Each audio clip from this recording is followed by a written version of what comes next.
Statement ಕೊಟ್ಟಿದ್ದಾರೆ. ಆ ಸ್ಟೇಟ್ಮೆಂಟ್ನ ನಂತರದಲ್ಲಿ ಬಹಳಷ್ಟು ಪ್ರಶ್ನೆಗಳು ಕಾಡ್ತಾ ಇದೆ. ತನ್ನ ಅಪ್ಪನ ಪರವಾಗಿ ಮಾತಾಡಿದ್ದಾರೆ. ಈಗಾಗಲೇ 5 ಗ್ಯಾರಂಟಿಗಳನ್ನ ಕೊಟ್ಟಿದ್ದೇವೆ. ಆ ಗ್ಯಾರಂಟಿಗಳ ನಂತರದಲ್ಲಿ ಲೋಕಸಭೆ ಎಲೆಕ್ಷನ್ ಅನ್ನ ಗೆದ್ರೆ ಮಾತ್ರ ಮುಂದಿನ ದಿನಗಳಲ್ಲಿ ಮತ್ತೆ ಸಿದ್ದರಾಮಯ್ಯ ಅವರು ಸಿಎಂ ಆಗುವಂತ ಸಾಧ್ಯತೆ ಇದೆ ಅನ್ನುವಂತ ಮಾತನ್ನ ಹೇಳೋ ಮೂಲಕ ಯತೀಂದ್ರ ಸಿದ್ದರಾಮಯ್ಯ ಒಂದು ಬಾಂಬ್ ಹಾಕಿದ್ದಾರೆ. ಲೋಕಸಭೆ ಎಲೆಕ್ಷನ್ ಮೇಲೆಯೇ ನಿಂತಿದ್ಯಾ ಹಾಗಾದ್ರೆ ಸಿಎಂ ಭವಿಷ್ಯ? ಹೆಚ್ಚು ಸ್ಥಾನವನ್ನ ಗೆದ್ರೆ ಸಿದ್ದರಾಮಯ್ಯ 5 ವರ್ಷ ಸಿಎಂ.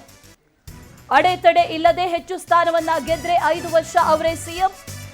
ಸಿದ್ದರಾಮಯ್ಯ ಅವರ ಕೈ ಬಲಪಡಿಸಲು ಬೆಂಬಲ ನೀಡಿ ಅನ್ನುವಂತ ಮಾತನ್ನ ಹೇಳಿದ್ದಾರೆ ಯತೀಂದ್ರ ಸಿದ್ದರಾಮಯ್ಯ. ನೀವು ಬೆಂಬಲವನ್ನ ನೀಡಿದ್ರೆ ಸಿದ್ದರಾಮಯ್ಯ ಕೈಗೆ ಬಲ ಬರುತ್ತೆ. ಹೊಳೆನರಸೀಪುರದಲ್ಲಿ ಮಾಜಿ ಶಾಸಕ ಯತೀಂದ್ರ ಭವಿಷ್ಯವನ್ನ ನುಡಿದಿದ್ದಾರೆ. ಅಪ್ಪನ ಭವಿಷ್ಯವನ್ನ ಮಗ ನುಡಿದಿದ್ದಾರೆ. ಲೋಕಸಭೆ ಎಲೆಕ್ಷನ್ನ ಬಳಿಕ ಹಾಗಾದ್ರೆ ಎಲ್ಲವೂ ಕೂಡ ಬದಲಾಗುತ್ತಾ? ಗ್ಯಾರಂಟಿ ಯೋಜನೆಗೆ ವರ್ಷಕ್ಕೆ 56,000 ಕೋಟಿ ಖರ್ಚಾಗ್ತಾ ಇದೆ. ನಿಮ್ಮ ಬೆಂಬಲ ಸಿಕ್ಕರೆ ಮತ್ತೆ ಮುಂದುವರಿಯೋದಕ್ಕೆ ಅನುಕೂಲ ಆಗುತ್ತೆ. ಸಿದ್ದರಾಮಯ್ಯ ನೇತೃತ್ವದಲ್ಲಿ ಲೋಕಸಭೆ ಎಲೆಕ್ಷನ್ ನಡೆಯುತ್ತೆ. ನುಡಿದಂತೆ ನಡೆದಿದ್ದಾರೆ. ಬಡವರಿಗಾಗಿ ಕೆಲಸ ಮಾಡೋ ಹಂಬಲ ಇದೆ. ಉಚಿತ ಗ್ಯಾರಂಟಿ ಯೋಜನೆಗಳನ್ನ ಮುಂದುವರಿಸೋದಕ್ಕೆ ಮತ್ತೆ ಕೈ ಬಲಪಡಿಸಬೇಕು ನೀವು ಅನ್ನುವಂತ ಮಾತನ್ನ ಹೇಳಿದ್ದಾರೆ. ಸಂಸದರನ್ನ ಗೆಲ್ಲಿಸಿಕೊಂಡು ಬರೋದಕ್ಕೆ ನೀವು ಬೆಂಬಲ ನೀಡಬೇಕು. ಹಾಸನದಲ್ಲಿ ಸಿದ್ದರಾಮಯ್ಯ ಪುತ್ರ ಯತೀಂದ್ರ ಸಿದ್ದರಾಮಯ್ಯ ಹೊಸ ಬಾಂಬ್ ಹಾಕಿದ್ದಾರೆ. ಲೋಕಸಭೆಯ ಚುನಾವಣೆಯ ನಂತರದಲ್ಲಿ ಹಾಗಾದ್ರೆ ಎಲ್ಲವೂ ಕೂಡ ಬದಲಾಗುತ್ತಾ ಅನ್ನುವಂತ ಪ್ರಶ್ನೆ ಈಗ ಯತೀಂದ್ರ ಸಿದ್ದರಾಮಯ್ಯ ಆಡಿರುವಂತ ಮಾತಿನ ನಂತರದಲ್ಲಿ ಈಗ ಕೇಳಿ ಬರ್ತಾ ಇದೆ. ಪೂರ್ಣಾವಧಿಗೆ ಹಾಗಾದ್ರೆ ಸಿಎಂ ಅಲ್ವಾ ಹಾಗಾದ್ರೆ ಅನ್ನುವಂತ ಪ್ರಶ್ನೆಯೂ ಕೂಡ ಕಾಡ್ತಾ ಇದೆ. ಲೋಕಸಭೆ ಎಲೆಕ್ಷನ್ ಮೇಲೆ ಹಾಗಾದ್ರೆ ಸಿಎಂ ಸಿದ್ದರಾಮಯ್ಯ ಅವರ ಭವಿಷ್ಯ ನಿಂತಿದ್ಯಾ? ಹೆಚ್ಚು ಸ್ಥಾನವನ್ನ ಗೆದ್ರೆ ಮಾತ್ರ ಸಿಎಂ ಆಗಿ ಮುಂದುವರಿತಾರೆ 5 ವರ್ಷ. ಹಾಗಾಗಿ 5 ವರ್ಷಗಳ ಕಾಲ ಈ ಎಲ್ಲ ಚುನಾವಣಾ ಪೂರ್ವ 5 ಗ್ಯಾರಂಟಿಗಳು ಏನಿದೆ ಈಗಾಗಲೇ ಘೋಷಣೆ ಆಗಿರೋದು ಅಥವಾ ಅನುಷ್ಠಾನದಲ್ಲಿರೋದು ಅದು ಮುಂದುವರಿಬೇಕು ಅಂತಂದ್ರೆ ನೀವು ಬೆಂಬಲ ನೀಡಬೇಕು ಅನ್ನುವಂತ ಮಾತನ್ನ ಹೇಳಿದ್ದಾರೆ. ನಮ್ಮ ಸರ್ಕಾರಕ್ಕೆ ಒಂದು ನೈತಿಕ ಬೆಂಬಲ ಬೇಕು. ಹೌದು, ಜನರ ಬೆಂಬಲ ನಮಗಿದೆ. ನಾವು ಮಾಡ್ತಾ ಇರೋ ಒಳ್ಳೆ ಕೆಲಸಕ್ಕೆ ಜನರ ಬೆಂಬಲ ನಮಗಿದೆ ಅನ್ನೋದು ಗೊತ್ತಾಗಬೇಕು. ಅದನ್ನ ನೀವು ಲೋಕಸಭಾ ಚುನಾವಣೆಯಲ್ಲಿ ನಿಮ್ಮ ಬೆಂಬಲ ತೋರಿಸೋದ್ರ ಮೂಲಕ, ಅತಿ ಹೆಚ್ಚು ಕಾಂಗ್ರೆಸ್ ಸಂಸದರನ್ನ ಗೆಲ್ಲಿಸೋದ್ರ ಮೂಲಕ ನೀವು ಸಿದ್ದರಾಮಯ್ಯ ಅವ್ರ ಕೈನ ಮತ್ತೆ ಬಲಪಡಿಸಬೇಕು. ಆಗ ನಮಗೆ ನೈತಿಕ ಬಲ ಬರುತ್ತೆ. ಮತ್ತೆ ಸಿದ್ದರಾಮಯ್ಯ ಅವರು ಶಕ್ತಿ ಹೆಚ್ಚಿ ಮುಂದಿನ 5 ವರ್ಷಗಳ ಕಾಲ ಇದೇ ಗ್ಯಾರಂಟಿ ಸ್ಕೀಮ್ಗಳನ್ನು ಮುಂದುವರಿಸಿ ಅವರು ಮುಖ್ಯಮಂತ್ರಿಗಳಾಗಿ ಕೂಡ ಯಾವುದೇ ಒಂದು ಅಡೆತಡೆ ಇಲ್ಲದೆ ಮುಂದುವರಿಯೋದಕ್ಕೆ ಸಾಧ್ಯ ಆಗುತ್ತೆ. ಹಾಗಾಗಿ ನಿಮ್ಮ ಬೆಂಬಲ ಮತ್ತೆ ಆಶೀರ್ವಾದ ಯಾವಾಗಲೂ ಇರಬೇಕು ಅಂತ ಹೇಳಿ ನಾನು ಕೇಳ್ಕೊಳ್ತಾ ಇದ್ದೇನೆ. ನಮ್ಮ ಸರ್ಕಾರಕ್ಕೆ ಒಂದು ನೈತಿಕ ಬೆಂಬಲ ಬೇಕು. ಹೌದು, ಜನರ ಬೆಂಬಲ ನಮಗಿದೆ. ನಾವು ಮಾಡ್ತಾ ಇರೋ ಒಳ್ಳೆ ಕೆಲಸಕ್ಕೆ ಜನರ ಬೆಂಬಲ ನಮಗಿದೆ ಅನ್ನೋದು ಗೊತ್ತಾಗಬೇಕು. ಅದನ್ನ ನೀವು ಲೋಕಸಭಾ ಚುನಾವಣೆಯಲ್ಲಿ ನಿಮ್ಮ ಬೆಂಬಲ ತೋರಿಸೋದ್ರ ಮೂಲಕ, ಅತಿ ಹೆಚ್ಚು ಕಾಂಗ್ರೆಸ್ ಸಂಸದರನ್ನ ಗೆಲ್ಲಿಸೋದ್ರ ಮೂಲಕ ನೀವು ಸಿದ್ದರಾಮಯ್ಯ ಅವ್ರ ಕೈನ ಮತ್ತೆ ಬಲಪಡಿಸಬೇಕು. ಆಗ ನಮಗೆ ನೈತಿಕ ಬಲ ಬರುತ್ತೆ. ಮತ್ತೆ ಸಿದ್ದರಾಮಯ್ಯ ಅವರು ಶಕ್ತಿ ಹೆಚ್ಚಿ ಮುಂದಿನ 5 ವರ್ಷಗಳ ಕಾಲ ಇದೇ ಗ್ಯಾರಂಟಿ ಸ್ಕೀಮ್ಗಳನ್ನು ಮುಂದುವರಿಸಿ ಅವರು ಮುಖ್ಯಮಂತ್ರಿಗಳಾಗಿ ಕೂಡ ಯಾವುದೇ ಒಂದು ಅಡೆತಡೆ ಇಲ್ಲದೆ ಮುಂದುವರಿಯೋದಕ್ಕೆ ಸಾಧ್ಯ ಆಗುತ್ತೆ. ಹಾಗಾಗಿ ನಿಮ್ಮ ಬೆಂಬಲ ಮತ್ತೆ ಆಶೀರ್ವಾದ ಯಾವಾಗಲೂ ಇರಬೇಕು ಅಂತ ಹೇಳಿ ನಾನು ಕೇಳ್ಕೊಳ್ತಾ ಇದ್ದೇನೆ. ಈ ವಿಚಾರಕ್ಕೆ ಸಂಬಂಧಪಟ್ಟಂತೆ ಮತ್ತಷ್ಟು ಡೀಟೇಲ್ಸ್ ಅನ್ನ ನೀಡ್ತಾ ಹೋಗ್ತಾರೆ ನಮ್ಮ ಪ್ರತಿನಿಧಿ ಶಶಿಧರ್. ಡೆಸ್ಕ್ನಿಂದ ನೇರ ಸಂಪರ್ಕದಲ್ಲಿ ಜಾಯಿನ್ ಆಗ್ತಾ ಇದ್ದಾರೆ. ಶಶಿಧರ್, ಯತೀಂದ್ರ ಆಡಿರುವಂತಹ ಈ ಮಾತುಗಳನ್ನ ಗಮನಿಸಿದ್ರೆ ಎಲ್ಲ ಒಂದ್ ಕಡೆ ಸಿದ್ದರಾಮಯ್ಯ ಅವರ ಈ ಸಿಎಂ ಭವಿಷ್ಯದ ಪ್ರಶ್ನೆ ಕಾಡ್ತಾ ಇದೆ ಒಂದು ಕಡೆ, ಮತ್ತೊಂದು ಕಡೆಯಲ್ಲಿ ಗ್ಯಾರಂಟಿಗಳ ಭವಿಷ್ಯವೂ ಕೂಡ ಮುಂದಿನ ಲೋಕಸಭೆ ಎಲೆಕ್ಷನ್ ನಲ್ಲೇ ಅಡಗಿದ್ಯಾ ಅನ್ನುವಂಥ ಪ್ರಶ್ನೆಯೂ ಕೂಡ ಕಾಡ್ತಾ ಇದೆ. ಏನೇನು ಡೀಟೇಲ್ಸ್ ಸಿಗ್ತಾ ಇದೆ ವಿಚಾರಕ್ಕೆ ಸಂಬಂಧಪಟ್ಟಂತೆ ಶಶಿಧರ್? ಸರ್ಕಾರ ಅಧಿಕಾರಕ್ಕೆ ಬಂದು ಕೇವಲ 6 ತಿಂಗಳು ಮಾತ್ರ ಆಯಿತು. 6 ತಿಂಗಳಿಂದಲೂ ಕೂಡ ಪ್ರತಿದಿನ ಒಂದಲ್ಲ ಒಂದು ವಿಚಾರದಲ್ಲಿ ಅಂತಂದರೆ ಪ್ರಮುಖವಾಗಿ 3 ವಿಚಾರಗಳಲ್ಲಿ ಒಂದಿನ ಪ್ರತಿದಿನವೂ ಕೂಡ ಒಂದು ಸುದ್ದಿಯಲ್ಲಿದೆ. ಅದರಲ್ಲೂ ಏನಂತಂದರೆ ಮುಖ್ಯಮಂತ್ರಿಗಳೇ ಬದಲಾಗ್ತಾರಾ, ಇಲ್ಲ ಹೆಚ್ಚುವರಿ DCM ಹುದ್ದೆ ಸೃಷ್ಟಿಯಾಗುತ್ತಾ, ಇಲ್ಲ ಅಂತಂದರೆ ಕಾಂಗ್ರೆಸ್ ಏನು ಲೋಕಸಭಾ ಚುನಾವಣೆ ನಂತರ ಕಾಂಗ್ರೆಸ್ ಕೊಟ್ಟಿರುವಂಥ 5 ಗ್ಯಾರಂಟಿಗಳು ರದ್ದಾಗುತ್ತಾ ಅನ್ನೋ 3 ವಿಚಾರಗಳ ಮೇಲೆ ಸರ್ಕಾರ ಪ್ರತಿನಿತ್ಯ ಆಡಳಿತವನ್ನು ಕೂಡ ನಡೆಸ್ತಿದೆ. ಅದೇ ವಿಚಾರವಾಗಿ BJP ಕೂಡ ಇದನ್ನೇ ಕೂಡ ಆರೋಪವನ್ನು ಇಟ್ಕೊಂಡು ಪ್ರತಿನಿತ್ಯ ಆಡಳಿತ ಪಕ್ಷ ವಿರುದ್ಧ ಮುಗಿದು ಬೀಳುವಂಥ ಪರಿಸ್ಥಿತಿ ಇವತ್ತು ನಿರ್ಮಾಣ ಆಗಿದೆ. ಇದರಲ್ಲೂ ಕೂಡ ಪ್ರಮುಖವಾಗಿ ಕಾಂಗ್ರೆಸ್ಗೆ ಇನ್ನೊಂದು ಕಂಟಕ ಅಂತಂದರೆ ಪುತ್ರ ಕಂಟಕ ಅಂತ ಕೂಡ ಹೇಳ್ಬೋದು. ಯಾಕಂದರೆ ಯತೀಂದ್ರ ಅವರು ಕಳೆದ ಒಂದು 3-4 ತಿಂಗಳ ಹಿಂದೆ ಒಂದು ಹೇಳಿಕೆಯನ್ನು ಕೂಡ ಕೊಟ್ಟಿದ್ದರು ಮೈಸೂರಿನಲ್ಲಿ. ನಮ್ಮ ಅಪ್ಪ ಕೂಡ ಚುನಾವಣೆಯಲ್ಲಿ ಗೆಲ್ಲಬೇಕಾದ್ರೆ ಸೀರೆ ಕೊಡಬೇಕಾಯಿತು, ಇಸ್ತ್ರಿ ಪೆಟ್ಟಿಗೆ ಕೊಡಬೇಕಾಯಿತು, ಮತ್ತು ಕುಕ್ಕರನ್ನು ಕೊಡಬೇಕಾಯಿತು, ಇಲ್ಲವಾದರೆ ನಮ್ಮ ತಂದೆ ಕೂಡ ಓಟ್ ಆಗ್ತಿರ್ಲಿಲ್ಲ ಅಂತ ಹೇಳ್ಬಿಟ್ಟು ಬಹಿರಂಗವಾಗಿ ಸಭೆಯಲ್ಲಿ ಕೂಡ ಹೇಳಿಕೆಯನ್ನು ಕೊಟ್ಟಿದ್ರು. ಇದೇ ವಿಚಾರಕ್ಕೆ BJP ಅವರು ಕೂಡ ಚುನಾವಣಾ ಆಯೋಗ ಕೂಡ ದೂರನ್ನು ಕೂಡ ಕೊಟ್ಟಿದ್ರು. ನಂತರ ಅವರು ಯಾವುದೇ ರೀತಿಯಾಗಿ ಕೂಡ ಶಾಸಕರಲ್ಲ, ಮತ್ತೆ ಯಾವುದೇ ರೀತಿಯಾಗಿ ಆಡಳಿತ ಪಕ್ಷದಲ್ಲಿ ಕೂಡ ಇಲ್ಲ. ಆದರೂ ಕೂಡ ಆ ಸರ್ಕಾರಿ ಕಾರ್ಯಕ್ರಮಗಳಲ್ಲಿ ಹೋಗೋದು, ಆ ಸರ್ಕಾರಿ ಕಟ್ಟಡಗಳನ್ನ ಉದ್ಘಾಟನೆ ಮಾಡುವುದು, ಟೇಪ್ ಕಟ್ ಮಾಡೋದು, ಈ ರೀತಿಯಾಗಿ ಕೂಡ ಸಾಕಷ್ಟು ಸದ್ದೆ ಆಗಿದ್ರು. ಅದಕ್ಕೂ ಕೂಡ ಸಿಎಂ ಅವರು ಎಲ್ಲ ಒಂದು ಕಡೆ ತಲೆ ತಗ್ಗಿಸುವಂತ ಪರಿಸ್ಥಿತಿ ನಿರ್ಮಾಣವಾಗಿತ್ತು. ಮತ್ತೆ ಕಳೆದ ಒಂದು 2-3 ದಿನಗಳಿಂದ ಮತ್ತೊಂದು ಹೇಳಿಕೆಯನ್ನು ಕೊಟ್ಟಿದ್ರು. ಎಲ್ಲ ಒಂದು ಕಡೆ ಸಿದ್ದರಾಮಯ್ಯನವರು ಮುಖ್ಯಮಂತ್ರಿಯಾಗಿ ಮುಂದುವರಿಬೇಕಾದ್ರೆ ನಿಮ್ಮೆಲ್ಲರ ಬೆಂಬಲ ಕೂಡ ಬೇಕು ಅಂತ ಹೇಳ್ಬಿಟ್ಟು ಕೆಲವೊಂದಷ್ಟು ಸಮುದಾಯದವರು ಮತ್ತೆ ಮಠಾಧೀಶರನ್ನು ಕೂಡ ಮನವಿಯನ್ನು ಕೂಡ ಮಾಡಿಕೊಟ್ಟಿದ್ರು.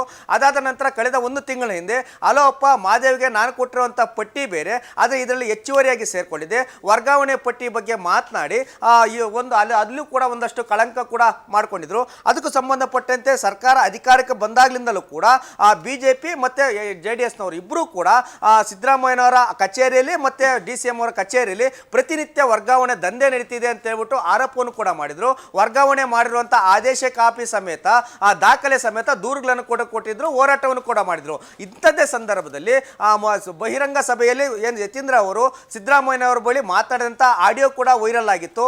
ಆದರೆ ಇಷ್ಟೆಲ್ಲ ಕಳಂಕ ತತ್ತಿದ್ರು ಕೂಡ ಯತೀಂದ್ರ ಅವರಿಗೆ ಇದುವರೆಗೂ ಕೂಡ ಕಡಿವಾಣ ಹಾಕೋದಕ್ಕೆ ಇದುವರೆಗೂ ಕೂಡ ಮುಖ್ಯಮಂತ್ರಿಗಳು ಕೂಡ ಮುಂದಾಗಿಲ್ಲ. ಆದರೆ ನಿನ್ನೆ ಕೂಡ ಇಂಥದ್ದೇ ಒಂದು ಹೇಳಿಕೆಯನ್ನು ಕೊಟ್ಟಿದ್ದಾರೆ. ಚುನಾವಣೆಯಲ್ಲಿ ಮುಖ್ಯಮಂತ್ರಿಗಳಾಗಿ ಪೂರ್ಣಾವಧಿಯಾಗಿ ಮುಂದುವರಿಬೇಕಾದ್ರೆ ನಮ್ಮ ತಂದೆಯವರಿಗೆ ಲೋಕಸಭಾ ಚುನಾವಣೆ ಅತಿ ಹೆಚ್ಚಿನ ಸ್ಥಾನವನ್ನು ಗೆಲ್ಲಬೇಕು. ಹಾಗಾಗಿ ನೀವೆಲ್ಲರೂ ಕೂಡ ಕಾಂಗ್ರೆಸ್ಗೆ ಶಕ್ತಿಯನ್ನ ತುಂಬಬೇಕು. ಅದೇ ರೀತಿಯಾಗಿ ಕೂಡ ಈ ಕಾಂಗ್ರೆಸ್ ಕೊಟ್ಟಿರುವಂತ 5 ಗ್ಯಾರಂಟಿಗಳು ಕೂಡ ಮುಂದುವರಿಬೇಕಂದ್ರೆ ಸಿದ್ದರಾಮಯ್ಯನವರು ಮುಖ್ಯಮಂತ್ರಿಯಾಗಿ ಮುಂದುವರಿಬೇಕು ಅಂತ ಹೇಳ್ತಿದ್ದಾರೆ. ಆದರೆ ತಮ್ಮ ತಂದೆ ಮುಖ್ಯಮಂತ್ರಿಯಾಗಿ 5 ವರ್ಷಗಳ ಕಾಲ ಮುಂದುವರಿಯೋದು ಯತೀಂದ್ರ ಅವರಿಗೆ ಎಲ್ಲ ಒಂದ್ ಕಡೆ ಗ್ಯಾರಂಟಿ ಇಲ್ಲದಂತಾಗಿದೆ. ಹಾಗಾಗಿ ಲೋಕಸಭಾ ಚುನಾವಣೆ ನಂತರ ಸಿದ್ದರಾಮಯ್ಯನವರು ಬದಲಾಗ್ತಾರೆ ಅನ್ನೋ ಮಾಹಿತಿ ಕೂಡ ಸುಳಿವರು ಕೂಡ ಸಿಕ್ಕದಂತಾಯ್ತು. ಇನ್ನೊಂದು ಯತೀಂದ್ರ ಅವರೇ ಹೇಳಿದಂತೆ ಎಲ್ಲ ಒಂದ್ ಕಡೆ ಲೋಕಸಭಾ ಚುನಾವಣೆ ನಂತರ ಕಾಂಗ್ರೆಸ್ ಕೊಟ್ಟಿರುವಂತಹ ಗ್ಯಾರಂಟಿಗಳು ಎಲ್ಲ ಒಂದ್ ಕಡೆ ಸಂಪೂರ್ಣವಾಗಿ ನೆಲಕಚ್ಚುವಂತ ಸಾಧ್ಯತೆ ಇದೆ ಅನ್ನೋ ಮಾತುಗಳು ಕೂಡ ಕೇಳಿಬರ್ತದೆ. ಯಾಕಂತಂದ್ರೆ ಕಾಂಗ್ರೆಸ್ನವರು ಕೊಟ್ಟಿರುವಂತಹ ಗ್ಯಾರಂಟಿಗಳಿಂದ ಈಗಾಗಲೇ ರಾಜ್ಯ ಸರ್ಕಾರಕ್ಕೆ ಸಾಕಷ್ಟು ನಷ್ಟ ಉಂಟಾಗ್ತಿದೆ. ಬೇರೆ ಶಾಸಕರಿಗೆ ಕೊಡಬೇಕಂತ ಅನುದಾನ ಕೂಡ ಆಗ್ತಿಲ್ಲ, ರಾಜ್ಯದಲ್ಲಿ ಯಾವುದೇ ರೀತಿಯಾಗಿ ಅಭಿವೃದ್ಧಿ ಕೆಲಸಗಳು ಕೂಡ ಆಗ್ತಿಲ್ಲ. ಇಷ್ಟೆಲ್ಲ ಚರ್ಚೆಗಳಾಗ್ತಿದ್ದಾಗ ಲೋಕಸಭಾ ಚುನಾವಣೆಗೆ ನನ್ನ ಮೇಲೆ ನೀವು ಏನಾದರೂ ಕೂಡ ಕಾನ್ಸಂಟ್ರೇಷನ್ ಮಾಡಿ ಹೆಚ್ಚುವರಿ DCM ಸೃಷ್ಟಿಯಾಗಿರ್ಬೋದು, ಹುದ್ದೆ ಸೃಷ್ಟಿಯಾಗಿರ್ಬೋದು, ಇಲ್ಲ ಮುಖ್ಯಮಂತ್ರಿಗಳ ಬದಲಾವಣೆ ಆಗಿರ್ಬೋದು, ಇಲ್ಲ ನಿಗಮಂಡಳಿ ಇರ್ಬೋದು, ಯಾವುದರ ಬಗ್ಗೆನೂ ಕೂಡ ಯಾರು ಚಕಾರ ಎತ್ತುವಂತಿಲ್ಲ ಅಂತ ಹೇಳ್ಬಿಟ್ಟು ಕಳೆದ ವಾರ ಹೈಕಮಾಂಡ್ ಅವರು ಕೂಡ ಈಗಾಗಲೇ ಸೂಚನೆ ಕೊಟ್ಟಿದ್ರು. ಅಂದಿನಿಂದಲೂ ಕೂಡ 3-4 ದಿನಗಳಿಂದಲೂ ಕೂಡ ಯಾರು ಹೆಚ್ಚುವರಿ DCM ಸೃಷ್ಟಿಯಾಗಿರ್ಬೋದು, ಮುಖ್ಯಮಂತ್ರಿಗಳ ಪದ ಬದಲಾವಣೆ ಆಗಿರ್ಬೋದು, ಇದರ ಬಗ್ಗೆ ಯಾರು ಕೂಡ ತುಟಿಕ್ ಬಿಟಿಕ್ ಅಂತಿಲ್ಲ.